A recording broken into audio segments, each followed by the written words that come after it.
கொடுப்பாங்க என்று வைத்திருந்தார். ஆமென் சொல்லுங்கள. நானும் உங்களை போல சிஎஸ்ஐல இருந்த பிள்ளை தான். நானும் ஆலயத்துக்கு என்ன பண்ணேன், வார வாரம் போகிற மகள் தான். எங்க மம்மி எங்களுக்கு வசனம் சொல்லி கொடுப்பாங்க. 23ஆம் சங்கீதம் எங்களுக்கு தெரியும், 91ஆம் சங்கீதம் தெரியும். இது 2 அதிகாரங்கள் ரொம்ப அதிகமா நாங்க என்ன பண்ணுவோம், நாங்க 1ஆம் சங்கீதம் தெரியும், குடும்ப ஜெபம் பண்ணுவோம். நார்மலா எங்களோட லைஃப் போயிட்டு இருந்துச்சு. ஆனா ஆண்டவருக்கு எங்களை வேணும். ஆமென் சொல்லுங்க. எங்களை வேணும், குடும்பத்தை வேணும். ஆமென் சொல்லுவோமா. கர்த்தர் ஒரு நாள் பிடித்தார்.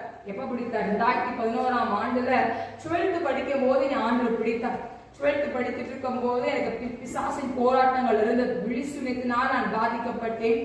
ஆனா ஆண்டவர் என்னை அன்னைக்கு என்னை தேர்ந்தெடுத்தார். ஆமென் சொல்லுவோமா. ஆமென் சொல்லுவோமா. எல்லாரும் எனக்காக நிறைய பேர் ஜெபம் பண்ணாங்க. நிறைய சபையில நிறைய இடங்கள்ல எல்லாரும் என்ன பண்ணாங்க, ஜெபம் பண்ணாங்க. கர்த்தர் அவங்களோட எல்லாரோட ஜெபத்தை கேட்டு என்ன பண்ணா, அவர் பதில் கொடுத்தார். ஆமென் சொல்லுவோமா. 2012ஆம் ஆண்டுல மே மாதம் 5ஆம் தேதியில ஊழியத்தை நான் ஆரம்பித்தேன். 5 பேரை வைத்து நான் ஊழியத்தை ஆரம்பித்தேன். ஆமென் சொல்லுவோமா. அதுக்கு முன்பதாகவே நான் கர்த்தருடைய குரலை கேட்கிறவளா, கர்த்தருடைய சத்தத்தை கேட்டு அதன்படி நடக்கும்படியால் நான் என்ன பண்ண ஒப்பு கொடுத்தேன். ஆமென் சொல்லுவோமா. லைஃப் நல்லா தான் போயிட்டு இருந்துச்சு. காலேஜ் படிக்கும்போது என்ன இருந்துச்சு, லைஃப் நல்லா தான் போயிட்டு இருந்தது. கார்னியா யூனிவர்சிட்டியில படித்தேன்.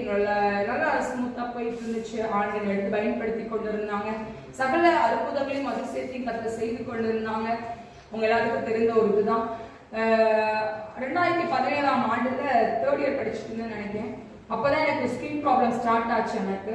ஆனா அதுலயே என்ன பண்ணார், ஆண்டவர் நிறுத்தி வைக்கல. ஆமென் சொல்ல ஓடதான் வைத்தார். ஆமென் சொல்லுவோமா. ஆமென் சொல்லுவோமா. 2018ஆம் ஆண்டுல ரொம்ப கஷ்டப்பட்ட ஸ்கின் ப்ராப்ளம்ல ரொம்ப சொல்ல முடியாத ஒரு இது இருந்துச்சு எனக்கு. அநேக வாலிப பிள்ளைகளை பார்க்கும்போது சின்ன மூஞ்சில ஒரு பரு வந்த அப்புறம் என்ன பண்ணுவோம், ஐயோ பரு வந்துருச்சு மம்மி, பரு வந்துருச்சு மம்மி அப்படின்னு சொல்லுவோம். கரெக்டா இல்லையா?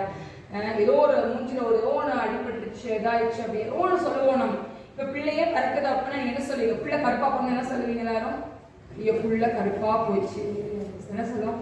புள்ள கொஞ்சமாச்சு பொட்ட பிள்ளை, ஐயன் கருப்பா தான் பரவாயில்ல, பொட்ட பிள்ளை என்ன ஆயிடக்கூடாது, கருப்பா பிறந்தா அது ஒரு கவலையா நம்ம என்ன பண்ணுவோம்னா நம்ம அதை சொல்வது உண்டு. அதே போல என்னோட முகமக்களா இருக்கட்டும், என்னோட கை கால்கள், என்னோட முடியெல்லாம் ரொம்ப இவ்வளவுதான் இருக்கும், இவ்வளவுதான் இருந்துச்சு முடி. அப்ப ஒரு டைம் நான் அப்ப படிச்சு முடிச்சு நான் வந்துட்டேன்.